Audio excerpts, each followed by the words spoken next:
as eu Luc 4 là? Ouais. Luc 4. J'ai commencé la lecture. Là-bas, on va partir directement à 1 Timothée. Amen. Je peux commencer? Amen. Jésus, rempli du Saint-Esprit, rebelle du Jourdain, et il fut conduit par l'Esprit dans le désert, où il fut tenté par le diable pendant 40 jours. Il ne mangea rien durant ces jours-là, et après qu'il fut écoulé, il eut faim. Le diable lui dit: si tu es le Fils de Dieu, ordonne à ces pierres qu'elles deviennent du pain. Jésus lui répondit: il est écrit, l'homme ne vivra pas de pain seulement. Le diable, l'ayant élevé, lui montra en un instant tous les royaumes de la terre. Et il lui dit: je te donnerai toute cette puissance et la gloire de ces royaumes, car elle m'a été donnée et je la donne à qui je veux. Si donc tu te prosternes devant moi, elle sera toute à toi. Jésus lui répondit: il est écrit, tu adoreras le Seigneur ton Dieu et tu le serviras lui seul. Le diable le conduisit encore à Jérusalem, le plaça sur le haut du temple et lui dit: si tu es le Fils de Dieu, jette-toi d'ici bas, en bas, car il est écrit, il ordonnera des ordres à ses anges à ton sujet, afin qu'ils te gardent, et ils te porteront sur les mains, de peur que ton pied ne heurte contre une pierre. Jésus lui répondit: il est dit, tu ne tenteras point le Seigneur ton Dieu. Après l'avoir tenté de toutes ses manières, le diable s'éloigna de lui jusqu'à un moment favorable. Amen. Amen. 1 Timothée 2, verset 8. Je veux donc que les hommes prient en tout lieu, en élevant des mains pures, sans colère ni mauvaise pensée. Amen. Dis à ton voisin: la prière et la parole de Dieu. La prière et la parole de Dieu. Dis encore: la prière et la parole de Dieu. La prière et la parole de Dieu. On a partagé pendant 3 semaines sur la prière, des messages sur la prière. Ceux qui n'étaient pas là, on a parlé de la prière qui produit la délivrance. Après, on a parlé encore de la prière qui produit la délivrance 2. Et puis, on a parlé encore de la prière. Le dernier temps, je n'ai pas oublié. Voilà, la prière, c'est ce qu'on avait partagé la dernière fois. Donc, la prière et la parole de Dieu aujourd'hui. Amen. Amen. Voilà, pour ceux qui étaient là durant tout ce temps, je pense que ce message sur la prière va les faire encore du bien s'ils associent tout. Amen. Amen. Pourquoi je dis la prière et la parole de Dieu? Parce que les deux sont liés. Tu ne peux pas prier sans connaître la parole. Un homme qui connaît la parole prie bien. Et quelqu'un qui ne connaît pas la parole prie mal. Pour être exaucé, ce n'est pas la prière. Pour être exaucé, c'est la parole. Un homme qui prie peut être exaucé s'il maîtrise la parole. Si tu pries que tu ne connais pas la parole, tu risques de ne pas être exaucé. La puissance de la prière, ce n'est pas la prière. La puissance de la prière, c'est la maîtrise de la parole. Si tu pries et que tu ne mets pas la parole en pratique, ta prière n'aura pas d'efficacité. Quand tu pries, tu dois combiner à ta prière la pratique de la parole. Car c'est la pratique de la parole qui donne la puissance à la prière. Un enfant de Dieu qui veut vivre des exaucements dans la vie doit prier en mélangeant à sa prière la parole de Dieu. Sinon, le diable va te faire. Quand on lit ce texte, on voit le diable qui est en train de tenter Jésus. La Bible dit que Jésus est en plein 40 jours de jeûne. Et en plein 40 jours de jeûne, le diable vient pour le troubler. Il ne le trouble pas parce que Jésus est en train de prier. Non! Il le trouble parce qu'il sait que si Jésus sort de ce jeûne, ça sera dangereux pour son royaume. Son royaume risque d'être détruit. Donc, il faut prendre Jésus sur la parole. Lorsque le diable vient vers Jésus, le diable n'est pas venu avec autre chose que la parole de Dieu. Satan maîtrise la parole. Satan connaît la Bible du début jusqu'à la fin. Il connaît la Genèse jusqu'à l'Apocalypse. Il connaît même le verset qui dit qu'à la fin de la vie, le diable sera pris et jeté dans le feu. Il sait tout ça. Mais le problème, Satan sait que lui, il ne peut pas avoir part à l'héritage de Dieu. Donc, qu'est-ce qu'il doit faire? Il doit nous empêcher de vivre les promesses et les bénédictions de Dieu. Et pour le faire, Satan ne passe pas par autre chose que la parole. Ici, on voit le jeu de mots. On dit, Satan vient vers Jésus et dit, si tu es le Fils de Dieu, si tu es le Fils de Dieu, on donne à ces pierres de devenir du pain. Donc, Satan est conscient que Jésus a la capacité de dire à caillou, devient du pain. Et puis ça va devenir. Il est conscient que Jésus est le Fils de Dieu. Mais qu'est-ce qu'il fait? Il vient pour mettre en doute le titre ou l'identité, voilà, de Jésus. Mais le diable, lorsqu'il veut venir te combattre, il ne va pas sur le jeu de la prière contre toi. Il vient sur le jeu de la parole. Parce qu'il sait que celui qui connaît la parole connaît son identité en Christ. Mais celui qui ne maîtrise pas la parole, il sait que c'est un enfant de Dieu qui ne connaît rien. Lorsque tu prends la clé, tu donnes à un bébé, l'enfant ne connaît pas ce qu'on fait avec la clé d'une maison. Qu'est-ce qu'il fait? Il joue avec, il met dans sa bouche. Mais quand tu as atteint la maturité dans le Seigneur, quand on te donne la clé d'une maison, tu la conserves. Pourquoi? Tu sais que c'est elle qui doit t'ouvrir la porte et c'est elle encore qui doit la fermer. Donc quand tu as la connaissance de la parole, tu peux ouvrir les portes et fermer les portes par la prière. Donc, lorsque le diable vient vers toi, frère, il ne va pas venir dans autre moyen si ce n'est que la parole. Satan n'a pas peur de nos chaînes et puis de nos prières. Ce que Satan a peur de ça, c'est la pratique de la parole. Quand il disait, il est écrit, Jésus répondait aussi, il est écrit. Mais qu'est-ce qu'il faisait? Il lançait des pièges à Jésus par la parole. Il dit, il est écrit à ton sujet. Il a mis Jésus sur la montagne et dit, jette-toi, car il est écrit, j'ordonnerai à des anges de te porter sur les mains, de peur que tes pieds ne heurtent contre une pierre. Satan connaît la parole. Mais Jésus aussi, connaissant la parole, il dit aussi, tu ne dois pas tenter l'Éternel. Quand tu ne connais pas la parole, tu ne connais pas ton identité, tu ne sais pas qui tu es, tu vas vouloir démontrer au diable qui tu es. C'est comme quelqu'un te dit, si tu es garçon, la fille a te dit, si tu es garçon, il faut me toucher. Mais comme toi, tu ne connais pas ton identité, tu dis, ah bon, là, ici, garçon, de démontrer que c'est garçon. Et puis tu la tapes, tu n'es pas intelligent. Bravo. Donc le diable est en train de jouer à Jésus en disant, si tu es vraiment l'enfant de Dieu, transforme ta vie en paix. Si tu es vraiment l'enfant de Dieu, jette-toi. Tu n'as rien à prouver au diable. Tu dois savoir que tu es un enfant de Dieu. Que des choses peuvent t'arriver. Mais tu dois savoir aussi que lorsque le diable veut te piéger, c'est la même Bible là que tu lui parles. C'est ça qui va te piéger. Satan ne va pas te piéger en chose. Il sait que si c'est le terrain de la prière là, toi tu es champion en prière. Toi tu pries, toi tu chantes. Mais le problème, tu lui parles la Bible. Donc le diable pour t'arrêter c'est facile. Pour te faire détourner de la promesse de notre vie, c'est trop facile. C'est ce qu'il a fait pour Adam puis Ève. Adam puis Ève étaient qui? Des fils de Dieu, l'image de Dieu, la ressemblance de Dieu. Adam puis Ève, ils sont créés sans péché. Nous, quand nous sommes nés en notre temps, nous sommes nés avec le péché dans notre chair. C'est pourquoi on n'apprend pas un enfant à mentir. On n'apprend pas un enfant à être égoïste. Tu donnes bonbon à un bébé tout à l'heure, tu lui dis, donne-moi un peu, il te donne pas. Bravo. C'est dans l'ordre. Alléluia. Mais Adam et Ève n'étaient pas comme ça. Quand ils sont nés, ils avaient tout ce qui est en Dieu. Ils étaient composés esprit, âme et corps. Mais nous, en notre temps, quand nous naissons, nous sommes composés corps, âme, esprit. Ça a été renversé à cause du péché. Mais Adam et Ève, ceux qui n'ont pas compris, c'était déjà comme Dieu. Mais lorsque le diable vient vers eux, le diable a dit, est-ce que Dieu a-t-il réellement dit que si vous mangez le fruit, vous allez mourir?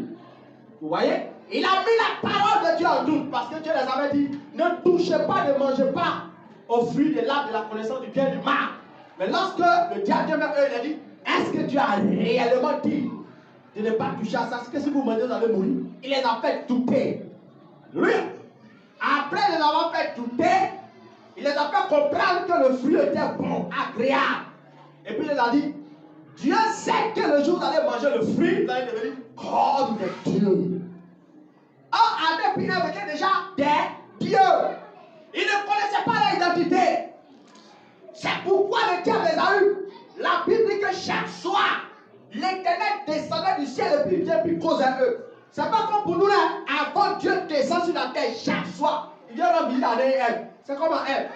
Ça va, Adam lui. Et puis il cause face à face. Ah, il voyait Dieu. C'est ce que la Bible nous rapporte chaque soir. Maintenant, le diable vient mettre le doute dans la pensée pour leur dire, si vous mangez ce que Dieu vous a défendu, vous allez devenir comme des dieux. Et c'est ce qui se passe aujourd'hui. Le diable va te dire, ah, touche le fruit interdit, c'est rien. Tu ne touches pas, tu vas devenir puissant. Ah, tu es déjà puissant. C'est pourquoi on voit des gens qui s'en vont voir des féticheurs. Pour les chercher quoi? La puissance. Pourquoi? Ils ne savent pas qui ils sont. Quand tu ne sais pas qui tu es dans la parole de Dieu, tu vas faire des choses que le diable va te proposer en renversant la parole de Dieu. Il va te prêcher l'évangile renversé. Ah oui, le diable utilise la parole. Il utilise les mots. Il change seulement les mots. Et puis il te fait douter. Et puis tu appliques. Ça change ta vie. Est-ce que dans ta vie, le diable t'a pas fait manger l'arbre de la connaissance du bien et du mal? Est-ce qu'après que tu as fini de jeûner, prier, le diable ne t'a-t-il pas fait manger un fruit interdit? C'est ça. Le diable n'a-t-il pas mis ton identité en jeu? Aujourd'hui, mes frères et sœurs, je le dis plus de répéter encore, Satan n'a pas peur de la prière. Vous savez pourquoi? Même les païens prient. Mais quand les païens prient là, est-ce qu'ils sont exaucés? Le plus dur, ce n'est pas de prier. Le plus dur, c'est d'être exaucé.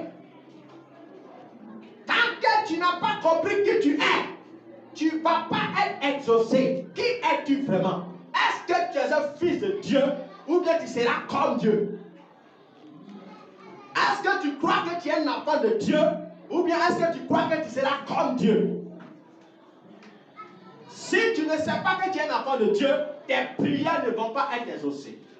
Parce que si tu es un enfant de Dieu, tu feras ce que Dieu te dit de faire. Toutes les bénédictions que nous voulons, par la prière, par le jeûne, se rattachent à une seule parole que Dieu nous a donnée depuis longtemps. Si tu obéis à la voix de l'Éternel, voici la bénédiction qui t'accompagnera. Si tu obéis à la voix de l'Éternel, voici la bénédiction qui t'accompagnera. Donc, la bénédiction en vérité accompagne tout enfant de Dieu qui se met à obéir à la parole de Dieu. Si tu pries, obéis à la parole.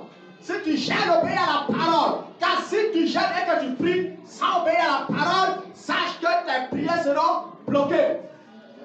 Et c'est ce blocage que beaucoup d'enfants de Dieu vivent. Et ils se plaignent. Mais depuis on va à l'église, on ne voit rien.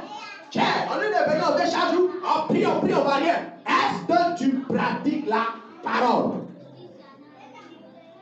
Tu respectes un aspect de la Bible, mais tu ne respectes pas l'autre, ça ne marchera pas. Les gens ont beaucoup prié. Depuis qu'on a découvert que la puissance de Dieu se manifeste par la prière, tout le monde prie. Les païens prient, les pécheurs prient, les impudiques prient, les débauchés prient, même les prostituées prient. Parce qu'ils pensent qu'en priant, ils seront exaucés. Mais ils sont étonnés qu'il n'y a pas d'exaucement. Est-ce que dans ta vie, la parole de Dieu est pratiquée? Avant d'être en train de causer une jeune fille, elle est jolie comme ça. Voilà, cheveux là, longs, mais je l'ai fait jaune. Son teint est devenu jaune. Alléluia. Et puis elle me dit, ah, moi et puis Dieu là, on sait ce qu'on se dit dans le secret. Moi et puis Dieu, on parle, on cause. Moi en tout cas, avant d'aller prendre mes pieds même souvent, j'ai pris un peu. Seigneur, en tout cas, je m'avais pris un peu, veille sur moi. Alléluia. Quand elle doit aller vivre sa vie comme elle veut, elle dit elle prie un peu. Quand elle doit aller pécher, elle prie un peu. Alléluia. Elle a dit qu'elle est plus Dieu, elle parle. Et puis elle a dit, quand tu regardes tes prières là, est-ce que le maximum de tes prières sont exaucées? Elle dit que mon Dieu m'exauce. Il y a trois types d'exaucement, ma soeur. Il y a l'exaucement par le Saint-Esprit. Il y a l'exaucement par le diable et il y a l'exaucement par l'homme lui-même. La Bible dit que je vous dis, Jean 10, verset 35. Vous êtes des dieux. L'homme a le pouvoir de s'exaucer. Vous savez ça? Ah oui. L'homme a le pouvoir d'exaucer certaines de ses prières. Le diable aussi peut être exaucé. Et Dieu aussi peut exaucer. Lorsque tu opères dans la dimension de l'homme, tu verras les miracles de l'homme. Quand tu opères dans la dimension du diable, tu verras les dimensions de la bénédiction du diable. Si tu opères dans la dimension de Dieu, tu verras la bénédiction de Dieu. Dans quelle position tu te trouves? C'est ça. Beaucoup de gens sont exaucés dans la dimension de l'homme. Et quand ils sont exaucés dans cette dimension, ils disent que Dieu m'a béni. Non! Comment l'homme s'exauce? L'homme s'exauce par le péché. Par le péché. Je prie, Seigneur, donne-moi un travail. Seigneur, donne-moi une affaire. Je veux faire les appels. Je veux faire les affaires. Seigneur, bénis-moi. Je vais déposer mes dossiers. Et puis tu arrives dans l'entreprise. Le patron te regarde, il voit combien de fois tu es belle. Et puis il dit, ma soeur, le poste, tu l'as déjà. Ah bon? Oui, tu l'as déjà. Tu as tous les atouts qu'il faut. Tu as le diplôme, tu as tout. Il n'y a pas de souci pour toi. Mais tu sais, on doit se voir à côté quoi. Tu me donnes, je fais un peu, et puis je te donne le dossier. Tu commences à travailler et te donne même la poche. Alléluia. Ça, c'est un moyen d'exaucement de l'homme. Et ça marche. Il y a des gens qui arrivent à acheter des voitures dans cette dimension. Bravo. Ah oui, on voit des jeunes soeurs aujourd'hui qui deviennent des artistes, qui ont des voitures, qui ont des affaires, qui ont de l'argent. Pourquoi? Le diable les a menés à comprendre qu'ils peuvent s'exaucer eux-mêmes. Au lieu de passer ton temps de prier chez eux depuis ivoirien, ma soeur, tu lui donnes le truc, il te donne l'argent. C'est ce qui se passe aujourd'hui. Ça, c'est dans la dimension de l'homme. Quand l'homme veut s'exaucer, ça passe par le péché. Alléluia. Quand l'homme veut s'exaucer, ça passe par le péché. Quand le diable veut t'exaucer aussi, ça passe par le fétichisme, le maraboutage, les sorts, l'occultisme. C'est comme ça. Chacun de nous a un moyen d'exaucement sur la terre. La plupart des gens qui disent que Dieu m'a béni, la majorité, ce n'était pas Dieu. Ils ont fini de faire le faux truc, et puis ils ont eu ce qu'ils voulaient, et puis ils ont attribué la gloire à Dieu. Oh, Dieu dit qu'il ne partage pas sa gloire, ni avec les hommes, ni avec les idoles. Est-ce que la bénédiction que tu vis là, ça vient réellement de Dieu? Si tu veux voir tes prières s'exaucer à 100%, tu dois marcher dans la dimension de l'esprit. Dieu peut exaucer tout type d'esprit quand tu es dans la dimension de l'esprit. Tout. C'est pourquoi lorsque tu lis Jacques 5, verset 16, il dit la prière fervente du juste a une grande efficacité. Il dit la prière fervente du juste a une grande efficacité. Il n'a pas dit la prière a une grande efficacité. Il dit la prière du juste. C'est précisé. Donc s'il dit simplement la prière a une grande efficacité, ça veut dire que tout le monde peut prier et avoir une efficacité. C'est faux. Mais quand on dit la prière du juste, en précis, on dit le juste. Sa prière est puissante. C'est qui le juste? Le juste, c'est celui d'abord qui a reçu Jésus dans sa vie comme son Seigneur et Sauveur. Dieu l'a justifié et a fait de lui un saint. Mais le juste doit démontrer sa justice par la pratique de la parole. Quand tu commences à pratiquer la parole, la Bible maintenant te met une dimension de justice qui te donne l'exaucement. Est-ce que ta vie est parfaite? Ta vie est conforme à ce que Dieu te dit? Si tu obéis à la voix de l'Éternel, voici. Si tu obéis à la voix de l'Éternel, voici. La voix de l'Éternel se manifeste par la prédication. Pendant que je parle, Dieu est en train de te parler comme ça. La voix de l'Éternel se manifeste par la parole de Dieu. Quand tu lis la parole, tu vois des versets. Ne tourne pas pour dire, oh, ça c'est trop dur, ça ne m'arrange pas. Et puis tu tournes. Non! Tout ce que tu vois, pratique. Jésus a dit en Jean 13, verset 7, je ne me trompe pas. Il dit, vous êtes heureux pourvu que vous mettez en pratique ma parole. La joie vient quand tu pratiques la parole. L'exaucement vient quand tu pratiques la parole. La plupart des temps, nos prières n'ont pas d'efficacité parce qu'après avoir fini de prier, nous commettons des péchés. Si tu veux vivre l'exaucement à 100%, commence à corriger ta vie. Parce Parce que le terrain sur lequel le diable va venir à toi, c'est sur le terrain du péché. Le diable doit t'emmener à pécher pour ne pas que tu vois l'exaucement. Est-ce que tous les jours quand tu te plains, depuis le bas, les gars, va rien là, est-ce que ta vie est conforme à la parole? Ça. Si la Bible dit, tu dois bosser pour t'en sortir, tu dois travailler dur, mais que tu es assis à la maison, tu passes ton temps en train de prier, sache que tu auras beaucoup d'onction, mais tu n'auras rien dans tes poches. Pourquoi? Tu n'as pas obéi à un principe qui dit, l'homme gagnera son pain à la sueur de son front. Toi, tu es concentré sur prier. Au nom de Jésus, je déclare, l'onction va venir, la prière va venir, la puissance va venir, les portes seront fermées. Parce qu'en vérité, lorsque tu reçois Jésus comme ton Seigneur, ton Sauveur, toutes les portes sont ouvertes. Parce qu'il a dit que j'étais mort, mais voici vivant. Mais voici vivant, je détiens les clés de la mort de ce jour de votre main. Satan n'a aucune clé d'interprétation entre ses mains. Aucune. Tout est entre les mains de Dieu. Mais pourquoi tu n'entres pas dedans? Pourquoi tu as comme l'impression que les portes sont fermées? Le problème n'est pas Dieu, c'est toi, c'est moi, c'est nous qui avons un problème. On n'obéit pas à Dieu, c'est pourquoi les choses sont bloquées devant nous.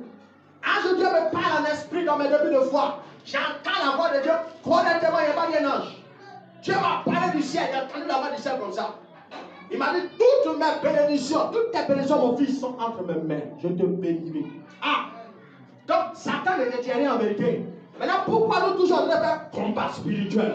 Le feu, je prie, je bombarde. Maintenant, on bombarde, on prie, rien ne se passe. C'est nous qui avons un problème. C'est nous. La parole n'est pas mensongère. Quand tu lis par exemple Colossiens 2, 14, il dit il a effacé les actes qui nous condamnaient. Il a dépouillé le diable en le livrant publiquement en spectacle. Donc si Satan était dépouillé, Satan a pouvoir quand il doit. On dit Dieu a dépouillé le diable. Il a enlevé toutes ces armes sur lesquelles il s'appuyait pour nous condamner là. Et puis Dieu nous l'a livré en ses mains. Donc nous là, Dieu nous a établis sur le diable, on doit marcher sur lui. Maintenant, comment se fait-il que l'homme est dominé par la sorcellerie? On a un problème. Notre vie n'est pas conforme à la parole. C'est pourquoi on prie, rien ne se passe. Si tu veux commencer à vivre l'exaucement quand tu pries, tu dois te comporter comme un juste. Tu dois vivre dans la parole. Tu dois vérifier chaque verset de la Bible et puis le mettre en pratique. Le problème, ne pratique pas la parole, tu se plaint. Avant de te plaindre, il faut te poser la question, est-ce que ma vie est conforme? Comment vous pouvez penser que Jésus en plein 40 jours de chair? Et puis la Bible dit que le diable transporta Jésus sur le haut du temple. En plein 40 jours de chair, Satan transporte Jésus. Depuis quand tu es là, Satan t'a déjà transporté. En plein 40 jours. Donc Satan n'a pas peur de tes gens. Ce qui a chassé Satan, la Bible dit, c'est la parole. Quand Jésus a commencé à manier la parole, on dit Satan s'éloigna de lui. Et puis il a attendu quoi, le moment favorable. Donc Satan, quand il voit dans ta vie que toi tu es un gars qui vis sur la parole, il s'en va, il sent qu'il perd le temps. Il sent qu'il est en train de perdre le temps. Ça sert à quoi qu'il continue à combattre là? Il va me briser. Quand il envoie ici, il envoie ici. Il envoie ici, il envoie ici. Il est écrit, il est écrit. Est-ce que dans ta vie, il y a ça? Les chrétiens sont de plus en plus dans le chair. Pourquoi? Parce qu'ils pensent qu'on est exaucé seulement parce qu'on prie. Non! Les musulmans prient. Les bouddhistes prient. Les féticheurs prient. Certains même marabouts du Niala sont là. Bravo. Mais est-ce que quand tu pries là, tu es exaucé? Peut-être que tu es dans la même catégorie à les féticheurs puis les marabouts. Ils prient, Dieu ne les entend pas. Quand tu pries, Dieu ne t'entend pas. Le problème, ce n'est pas toi, c'est qui? C'est toi. Ton problème, tu n'as rien compris. Tu dans l'équipe et tu ne comprends rien. Tu écoutes seulement. Lorsque, comment dire, tu sais, ma fille, pendant que je parle, sera bénie. Oh, l'esprit me montre qu'elle sera levée. Oh, tu es content? Non! Cherche à comprendre comment tu vas faire pour être béni. Je l'ai dit et puis je le répète partout où je vais. Dieu ne va pas accomplir une prophétie dans ta bouche, dans ta vie, parce qu'il t'a dit. C'est faux. Un Quand je suis un pasteur de le contraire, il faut dire que moi, Maurice, il dit, mon petit Maurice, pasteur petit Maurice, là, je dis, Dieu n'accomplit pas une promesse parce qu'elle t'a été donnée. Non. Chaque promesse que tu entends de la bouche de Dieu, de la bouche d'un prophète, est rattachée à une condition qu'on appelle si. Si tu obéis. Il y a toujours une condition. Quand tu rentres dans une entreprise, on te donne toujours quoi? Une feuille. On dit tu dois remplir quoi les conditions. Est-ce que tu es prêt à respecter tout ce qu'on t'a dit là? Si tu dis oui, tu commences à travailler. Bravo. Amen. Est-ce que tu as commencé à mettre en pratique ce que Dieu t'a dit? Voilà le problème. Moi, ma vie spirituelle allait très vite, étant très jeune dans la foi. Pourquoi? Je voulais vivre la parole. Est-ce que la Bible est vraie? Est-ce que la Bible est réelle? Mais je peux vous dire que la Bible est vraie. Ça dépend de comment tu prends la Bible. Au début de ma foi, ça veut dire que vous répétez ça aujourd'hui. Pour ma foi, c'est encore agrandi. Là, je priais la nuit, je me sanctifiais, je fuis le péché. Quand je me suis converti, j'ai laissé ma go, j'ai laissé mes gars, les pierres, les alcools, tout, j'ai tout abandonné. Et je priais, puis un jour, Jésus m'est apparu dans notre cour. Ça, c'était des rêves. Je le voyais assis sur une chaise comme ça. Et puis, il est marqué comme ça, c'est un carton. Il y avait des heures de prière. Et puis, dans mon esprit, il me parlait de l'autre, me dit, quand il était encore sur la terre, il priait beaucoup la nuit. À cette époque, Dieu voulait me faire vivre quelque chose. Parce qu'il ne connaissait pas ce qu'on appelait les prières de nuit. Je priais seul, mais les prières de nuit intenses. Et là, je me mets à prier. Et je prie la nuit, premier jour. Et je prie la nuit de minuit à 4 heures, deuxième jour. Je prie, quatrième jour, je prie. On était dans une saison de pluie, comme aujourd'hui on est en saison de pluie, ben, il pleut maintenant. Et pendant que la pluie était là, j'étais sous la pluie. Le quatrième jour, Dieu m'avait imposé les mains. Et après ça, quand la pluie venait, je me suis dit, Seigneur, je veux prier pour mes frères qui sont attaqués par la sorcellerie. Je veux prier pour la conversion de tel. Arrête la pluie pour qu'elle puisse prier, sinon la pluie va me déranger. Pourquoi? Il était dans la cour comme ça, comme la cour de l'école. Et puis la pluie s'est arrêtée. Wouh! Pendant 2 heures du temps, quand il a dit Amen, dès que c'est rentré dans la chambre, net, la pluie est revenue. Il dit waouh! Mais si Dieu est capable d'exaucer ma prière pour arrêter le climat, mais c'est qu'il peut me donner beaucoup d'argent. Parce que le moment il vient de sortir du brutal, dans ma tête, tout c'est l'argent. Mais avant de servir Satan n'a jamais fait savoir. C'est que je vais avoir beaucoup de blé. Hein? Ah oui, mais si j'ai pris, et puis il arrête le climat pour moi, il change le climat à cause d'un seul homme. Mais ce qui peut me donner beaucoup de choses, c'est pas ce que la Bible dit. La Bible dit qu'Élie était de la même nature que nous. Les hommes de l'Ancien Testament, là, ils n'avaient pas un Saint-Esprit qui est plus grand. C'est le même Saint-Esprit-là qui est en nous aujourd'hui. Les hommes d'avant, ils étaient pas différents de nous. Ils avaient le sang comme toi et puis moi. Ils avaient même cœur.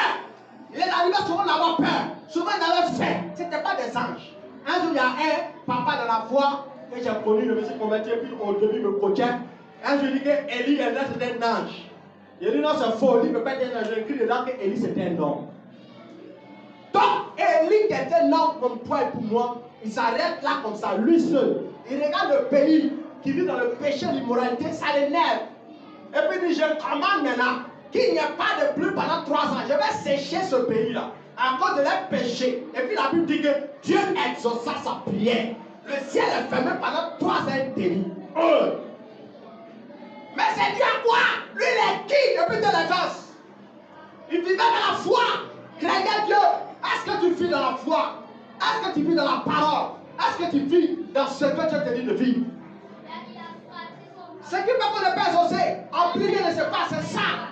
On n'est pas capable de pratiquer la parole. On n'aime pas la prédication. On n'aime pas la parole. On n'aime pas lire la Bible. Quand on voit un verset qui dérange un peu notre vie, on ne veut pas la pratiquer. Est-ce que ta vie est plus de notre vie? C'est pourquoi le verset qu'on a lu à 1 Timothée avant de commencer la prédication a dit: je veux donc que les hommes prient à tout lieu, virgule, en élevant des mains pures, sans colère ni mauvaise pensée. Il dit: vous voulez que les hommes prient partout, mais même virgule. Vous dites quoi? C'est pas suffisant. En élevant des mains pures, des mains pures. Est-ce que tes mains sont pures? Qu'est-ce que tu prends? Tes mains là, tu prends ça pour faire quoi? Ça. Certains utilisent la main pour voler. Tu voles. Tu ne peux pas t'exaucer quand tu pries. Tu voles dans l'entreprise où tu es, où tu travailles, tu voles avec ton patron. Tu pries, Dieu ne t'exauce pas. Tu fais quoi tes mains? Certains prennent les mains pour se masturber, frappe en haut. Tu frappes en haut, Dieu ne peut pas t'exaucer. Ah, c'est ça. Tes mains font quoi? Tes mains, tu les utilises pour te battre au quartier. Au lieu d'utiliser tes mains pour imposer les mains aux malades. C'est ça. Au quartier, elle se bat. Il se bat. Il ne peut pas accepter qu'on le gifle un peu. Il est trop orgueilleux. Il est trop colérique. La Bible dit sans colère. Qu'est-ce qu'il y a en nous? C'est ce qu'il y a en nous là qui nous fait défaut devant Dieu. Quand on vient prier, au lieu que Dieu va voir son fils Jésus qui prie, il voit plutôt le petit rebelle, l'ancien brouteur. Il est toujours brouteur. Il a dans son cœur. Il aime le blé. Petit brouteur, voleur. Il vole l'argent, puis il prie. Il broute l'argent des gens et puis il prie. Il tape clavier à ses mains, puis il prie. Ah, Dieu ne peut pas t'exaucer. Est-ce que tu es dans cette dimension? Que fais-tu avec ta bouche? Ah oui, il y a des gens qui prennent ta bouche pour embrasser les garçons dans les couloirs. Dieu ne peut pas t'exaucer. Ta bouche t'a été donnée pour adorer Dieu. Ah oui, pour faire sortir de bonnes paroles. Des gens qui sont cassés, qui parlent mal. Quand il raconte sa bouche là, c'est comme couteau qui te raconte. Tu sens que ça te transportait pour te tuer. Tu même pas le mal. Il y avait un homme qui disait qu'avant lui, il avait un cahier d'injures. Il passe comme ça les injures. Quand il te prend comme ça, tu commences à pleurer. Tellement il insulte mal ta tête qu'il ressemble à ceci, cela. Quand tu as assis, tu ne crois plus en toi. Tu es paralysé au point que tu penses que tu es trop vilain. Tellement il parlait mal, il insultait mal. Bon, une telle bouche là, tu utilises pour prier. Dieu ne peut pas t'exaucer. C'est ça. Tu fais quoi avec ta bouche? Que les hommes prient, mais qu'ils prient avec des mains pures. La bouche de l'homme a été faite pour adorer Dieu. Avec mes sujets. Mais ça, avant que je touche. Il y a des gens qui ne touchent pas les péchés là. Ils ne changent pas. C'est qu'ici que tu fais la pipe pour arrêter. Ensuite, tu pries, Dieu ne va pas t'exaucer. Ah, la bouche n'a pas été donnée pour faire la pipe. C'est pas cuidant. Il faut prier à ta bouche. Mange à ta bouche. Laisse la pipe en paix. Oui. J'ai jamais posé des moments là. Elle dit, mais si mon mari va faire un peu dehors, il dit, fais ça. Il dit, tu es chrétienne? Elle dit, oui. Il dit, regarde ça. Une chrétienne qui fait la pipe, c'est pas pipi. Il dit, non, il faut montrer un verset qui montre qu'on doit pas faire pipe. Mais toi, si montre un verset biblique qui montre qu'on doit faire pipe. C'est ça. Moi, pas le verset qui autorise qu'on fait ça. Si tu me dis de te montrer un verset qui dit qu'on ne fait pas, c'est pas pipi. Dans ta conscience, quand tu fais même là, c'est dérangeant. Mais ça doit me faire pourquoi? Parce qu'ils ne sont pas encore transformés. Quand tu es encore charnel là, ça ne te dit plus rien. La voix du Saint-Esprit en toi est mort. Ce qui fait que ça ne te dit rien, c'est que la voix du Saint-Esprit en toi est mort. Parce que quand tu veux pécher là, il y a une voix en toi qui te dit, ne fais pas. La plupart du temps, c'est comme ça. Quand tu veux pécher, tu veux voler dans quelqu'un, ton cœur part. Ton cœur part. Qu'est-ce que quelqu'un fait là, mais c'est bon. Tu vois un peu? Ça, c'est la voix de l'esprit. Il parle en toi. Ça, c'est pas bon. Mais un moment arrive, quand tu fais les choses, ça ne te dit rien. Le Saint-Esprit est mort, il a tué, l'écrasé même. Il ne peut plus parler en toi. C'est ça. Chrétien, vivant dans la pureté. Quand il dit 1 Thessaloniciens 4, verset 3, il dit ce que Dieu veut pour vous, c'est votre sanctification. Que vous vous absteniez de l'impudicité. C'est ça. On n'est pas associé. Parce que Dieu nous retrouve dans les mêmes péchés que les païens. Le païen, il couche, il fait sodomisation. Toi aussi, tu fais sodomisation. Non, c'est pas biblique. Même si tu es marié, tu as la lance à ton doigt. Tu ne dois pas sodomiser ta femme. Elle est devenue garçon bien. C'est les pédés qui font ça. Vous même que tu es un pédé. Alléluia. Tu n'es pas pédé. Alléluia. Amen. Un homme ne fait pas ça. Respecter la femme. Quand tu fais ça, c'est démoniaque. Amen. Pourquoi tu as frappé Sodome et Gomorrhe? Ça cause de ça. C'était des grands sodomites. Tout le monde se pédéa. Alléluia. Pas comme garçon. Tu as fait tomber le feu du jugement sur eux. Prière, Seigneur, tu as un feu sur les démons. Le feu, tu as fait tomber le feu là même sur eux. C'est ce qui se passe. Tu pries, le feu, je paralyse, je bombarde. Regarde ta vie. Il y en a qui se tombent et te paralyser. Et là, quand tu pries là, tes prières quand même te paralysent. C'est ça. Je me souviens dans le temps passé, jeune dans la foi, il a commencé à me jouer le mauvais chrétien. Il dit, tiens, depuis le prier par rien. Tiens, il m'a amusé un peu, ça fait quoi? Toujours le mesure de sérieux. Il a fait un peu, il a péché un peu, le Seigneur pardonne-moi, il a fait un peu. Alléluia. Et puis un jour, le ménage de Dieu m'a prié. J'ai dit, Seigneur, je commande que les anges de Dieu apparaissent. Je déclare le feu dans l'atmosphère. Et je dors. Pendant que je dors, je me vois te faire la même prière. Il dit, Seigneur, je commande que les anges de Dieu apparaissent. Quand il a dit ça, il y a un groupe de démons qui est apparu. Quand il a dit encore, Seigneur, je commande, quand je voulais que les anges viennent m'aider, je commande que les anges apparaissent. Il y a un autre groupe de démons qui apparaît. C'est-à-dire, quand il a dit, Seigneur, qu'un ange apparaisse, c'est les démons qui apparaissent. C'est quoi ça? C'est ce qui se passe. Quand tu vis dans le péché, quand tu pries, tes prières se retournent contre toi. Tu es comparable à un mystique, à un sorcier. C'est ça. Quand tu dis Ésaïe 59, ma main n'est pas courte pour vous délivrer, ni mes oreilles pesant pour vous entendre. Mais ce sont vos crimes, vos péchés qui mettent une séparation entre vous et moi. Si nous voulons être des chrétiens victorieux quand on prie, on doit vivre dans la vérité. Dieu doit nous voir dans sa crainte. Il doit sentir en nous la crainte. Pourquoi Abraham a été déclaré père de la foi? Aujourd'hui, nous entendons parler de Jésus. Abraham n'a jamais entendu parler de Dieu. C'était un féticheur. Son papa était un féticheur. Il vivait la vie d'impunité. En même temps, il n'y a pas la loi. Donc, si tu fais même là, mon frère, ce n'est pas péché. Et puis on dit, Abraham se démata. Dieu lui parle, il dit, mon fils Abraham, je te bénirai. Sors de la maison de ton père et de ta mère. Hein? Pour un lien comme ça, tu entends une voix. Et puis la voix te parle. Mon fils Abraham, sors de la maison de ton père. Je suis l'Éternel ton Dieu. Hein? Et puis la Bible dit, Abraham a obéi à la voix qu'il a entendue. Il n'a pas vu. Il a entendu une voix qui lui dit. Et puis il obéit. Et pendant qu'il a fait obéir, Dieu lui dit, quitte là, va dans un endroit. Il dit, mais il va où? Il dit, va seulement. Et pendant qu'Abraham s'en va, il a bien un jour, Dieu lui dit, c'est ici. Arrête-toi. C'est ici à te donner toi et puis ta postérité. Et puis on dit qu'Abraham est devenu le père de la foi parce qu'il obéissait à Dieu. Dieu lui a dit, donne-moi Isaac. Il a pris le couteau, il voulait tuer Isaac. Dieu lui a dit, attends, j'ai envie que toi tu me crains. Est-ce que dans ta vie, quand Dieu te dit de tuer ce que tu aimes là, est-ce que tu es prêt à tuer? Ça. Tu mets dans un sein, c'est que dans ta vie que Dieu te dit de laisser là, laisse. Ce péché que tu aimes, cette idolâtrie que tu aimes là, je te dis de laisser. Allez dans le bar. Il y a des gens qui aiment beaucoup aller dans le bar. Tu dois laisser ça. C'est pas de Dieu. Fumer, c'est pas de Dieu. Tu dois laisser la cigarette. Spirituellement, tu mets les ténèbres autour de toi. La cigarette, c'est les ténèbres. Quand tu souffles, c'est les ténèbres. C'est la drogue. Fume de la drogue, la cocaïne. D'autres là même là, au quartier même, ils fument la vilaine drogue là. Il met ça dans les trucs là, il enlève le truc de cigarette et puis il met dedans. Puis comment à fumer, ça fait paix. Alléluia. Après, tu vois le cycle, il devient paix au quartier. Il devient fou. C'est ça, vous sont beaucoup fous là. Paix. Alléluia. Si tu es dedans, tu dois laisser. C'est ça. Tu dois laisser le mal. Isaac, c'est que tu aimes tard le péché. Si tu n'es pas marié, laisse un peu le sexe. Je dis ça toujours, j'ai toujours répété dans toute ma prédication.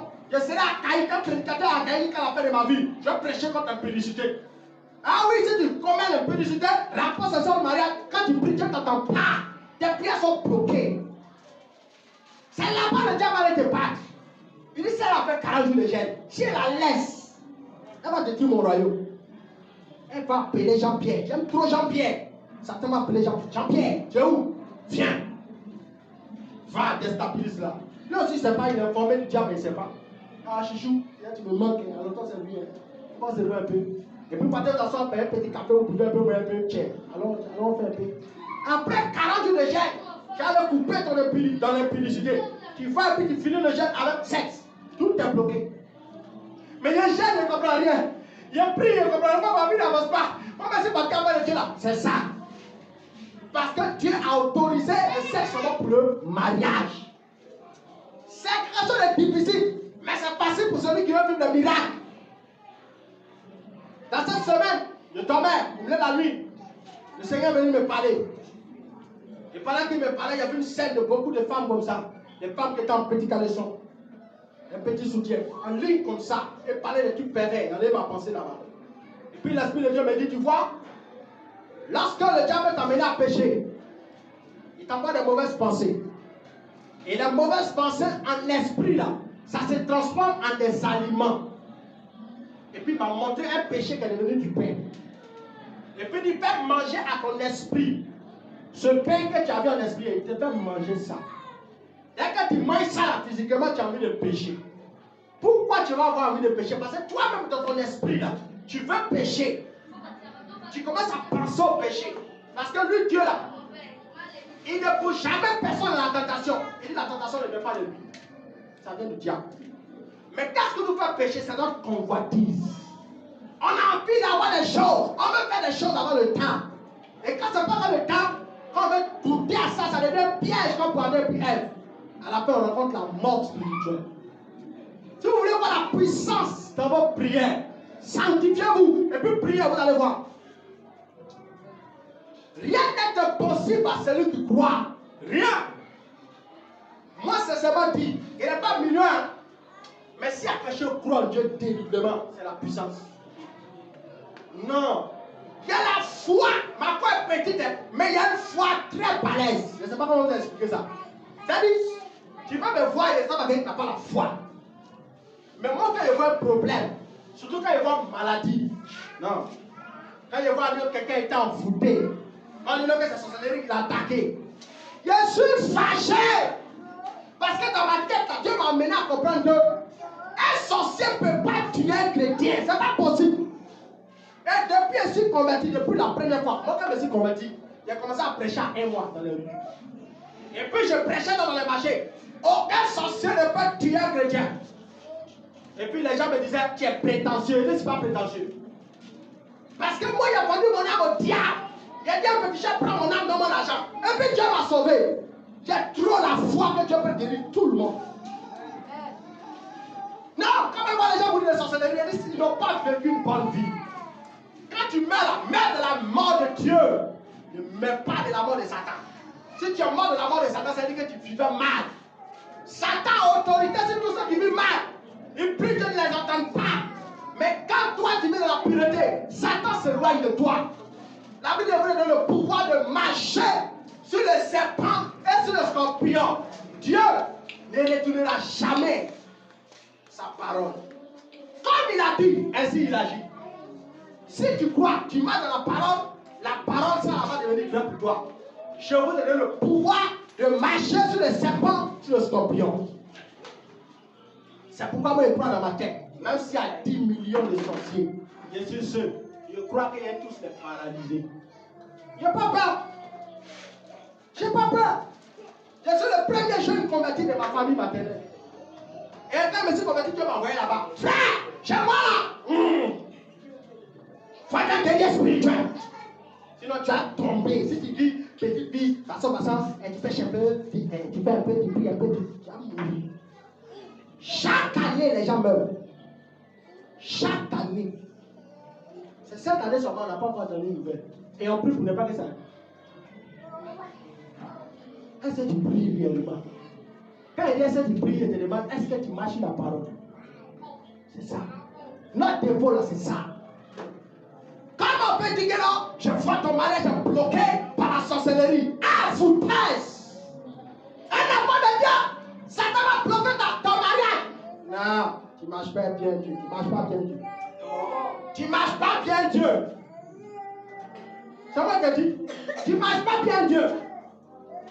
Ta vie n'est pas parfaite. C'est ce que tu dois vivre. Le mariage doit être ton partage. Mais pourquoi tu ne vis pas ça? Tu ne pries pas bien. Quand tu ne pries pas bien, tu ne marches pas bien sur la parole. La seule chose qui doit t'arriver, c'est quoi? Dieu va te dire, ma fille, patiente dans 2 ans. C'est tout. Sinon, pour dire, on dit non, le prophète a dit que ma blessure est bloquée depuis mon enfantement bloqué. C'est faux, ne crois pas ça. C'est un évangile du diable. Si ça ne marche pas, c'est toi qui as le problème. Comme Sarah qui est vieille, 80 ans, 90 ans, Dieu lui donne bébé. Toi, tu as 30 ans, 35 ans, tu peux avoir bébé? Non, tu as un problème. Même si on dit que c'est qui, ça a battu. Est-ce que tu comprends ce qu'elle te dit? Le problème, ce n'est pas Dieu, c'est toi. Depuis qu'il me marie pas. Tu as un problème. Quand tu pries là, qu'est-ce que tu entends? Peut-être tu te dis, laisse-le. Tu dis, non, moi je l'aime, je le convainc, je prie. Il va dire, mon mari, c'est lui le veut. Tu vas souffrir. Tu vas souffrir. Si tu obéis à la voix de Dieu, la parole. Ce verset-là, ça répond à tous les versets de la Bible. Si tu obéis à la parole. Le plus grand verset de la Bible, c'est obéir. Le plus gros mot, c'est obéir. Dans l'obéissance, il y a tout. Il y a jeûne, il y a prière, il y a sainteté, il y a offrande, il y a intime, il y a prémisse, il y a tout dedans. Si tu obéis, c'est tout. Mais est-ce qu'on obéit? C'est ça le problème. On fait les choses faciles à Dieu. Comme les autres ont fait, ils ont eu, moi j'ai fait. Où fait? C'est dans la dimension de la chair. Mais à la fin, la chair continue dans les pleurs. Adam et Ève, à la fin, ils ont pleuré. Quand ils sont tombés dans la chair, ils ont pleuré. Pourquoi? Ils ont perdu la puissance de notre Dieu. Tu dois prier en pratiquant la parole. Est-ce que vous comprenez ce que je vous dis? Si vous commencez à pratiquer la parole, vous allez devenir des témoins oculaires de Dieu. Votre vie sera une vie de témoignage. Vous recevez une puissance de cet esprit survenant sur vous. Et vous allez voir, mais témoin. Un témoin, c'est celui qui a vu des choses. C'est celui qui a entendu des choses. C'est celui qui a expérimenté des choses. On devient témoin d'une scène qui s'est passée. Oui, aujourd'hui, quand il passait, j'ai vu telle chose, et puis on raconte. Bravo. Mais si tu veux commencer à raconter des témoignages de Dieu, tu dois chercher à vivre sa parole. Si tu vis sa parole, tu vas témoigner. Tu as dit la dernière fois, la sœur était malade. Moi, je suis allé lui poser les mains, c'est levé la machine. La dernière fois, je voulais me marier, mon mari a fait bizarre. J'ai commandé, Dieu a ouvert les portes. C'est ce que ta vie va devenir. Mais sinon, non, depuis Seigneur, je comprenais le mari. C'est toi qui es le problème. C'est pas Dieu. Alléluia. Souvent, la crise, on dit, ah, le pasteur est folie, c'est le pasteur. C'est pas le pasteur. Le pasteur n'est pas le Saint-Esprit. Le pasteur n'est pas Dieu. Le pasteur, c'est un enseignant. Il vient pour te montrer comment tu as fait pour entrer dedans. Par exemple, tu vas à l'hôpital, tu dois accoucher. Tu as ton propre bébé dans ton ventre. On t'a dit de pousser, tu n'es pas poussé. Il dit, pasteur, pousse. Pasteur, prophétise. Pasteur, prie pour moi. Pasteur, jeûne. On t'a dit de pousser en gênant. Il faut pousser en priant. Il faut te concentrer quand on dit, alors pasteur, faut prier. Hein? Qui a le bébé dans son ventre? C'est ça. La sage-femme, elle vient seulement pour t'aider à faire sortir ton bébé. Elle ne vient pas pousser le bébé à ta place. Le pasteur, il vient pour t'aider à faire sortir ta bénédiction. Il ne vient pas pour faire sortir ta bénédiction à ta place. Est-ce que tu comprends? Si vous comprenez ce que je vous dis là, vous allez marcher droit devant Dieu. Et puis vous allez vivre des témoignages palpables. J'ai voulu me marier à l'âge de 23 ans. Ma vie était mauvaise. Après 5 ans, j'ai voulu encore me marier. Dieu m'a dit, c'est pas toi de la fille là. Il dit, Seigneur, elle aime gros. Il y a longtemps ensemble. Moi, il a converti. Il a converti. Tu as dit le Saint-Esprit. Seigneur, madame, pourquoi tu jettes son cœur? Qui fait de prière? Le feu. Quand il vient le feu, elle s'en va hier. Le feu, elle s'en va hier. Le feu, elle s'en va ici. Il dit, mon fils, tant que tu n'as pas m'obéi, moi, je vais te frapper. Il n'y a pas été amusement. Il pensait qu'un frappement de Dieu, Dieu a donné un coup de poing. Non. Il n'a pas fait un coup de poing. Galère. Vous connaissez Gadou? Gadou, c'est le mot. La galère, quand tu passes au sang, c'est sur toi. Il dit, tout est bloqué. La galère dans ma vie. Pourquoi? C'est pas toi. Il ne veut pas, Seigneur, il aime trop. C'est ça. Est-ce que tu obéis? Quand Dieu te dit quelque chose, le secret, c'est que tu obéis. C'est ça. Si tu pries, il n'y a pas obéissance, Dieu il ne va pas t'exaucer. Les anges qui doivent accomplir ta prière là, ils sont soumis à Dieu, ils ne sont pas soumis à toi. Les anges se soumettent à ta parole quand ils sentent que tu es soumis à les maîtres. Une fois que tu te soumets à Dieu, les anges se soumettent à toi aussi. Mais tu reviens te soumettre. On veut un Dieu féticheur. Tu as vu un truc à la non? Il prend un petit pot là. Et puis le génie apparaît. Quand le génie apparaît, il dit, tu dois 3 vœux. Je veux mariage, et puis c'est fait. Je veux travail, et puis c'est fait. Dieu n'est pas comme ça. Tu n'obéis pas, il faut frotter. Il ne va pas sortir. Il ne va pas sortir. C'est la vérité, vous dites matin. Si on vous dit que le message est préparé, il mentit. En semaine, ça vient de ma pensée comme fou. J'ai dit, Seigneur, il n'écrit rien. Il ne m'avait jamais parlé. C'est ça. Concentrez-vous sur Jésus. Marchez dans la parole. Soyez méprisés des gens. Quand vous chassez de vos foyers, si possible, des faux foyers dans lesquels vous êtes, ce ne sont pas des foyers. Souvent, ce ne sont pas des foyers. Et Dieu n'a pas voulu la relation, toi tu as voulu. Mais il n'a pas parlé que dedans. Souvent, même Dieu veut qu'on te chasse.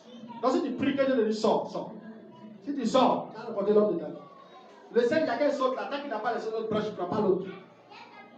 C'est comme ça. C'est quand il est au pays, il a dit Seigneur, c'est bon. Je suis fatigué. Ça tapait des ans. Des ans, je souffre. Mon cœur est sorti.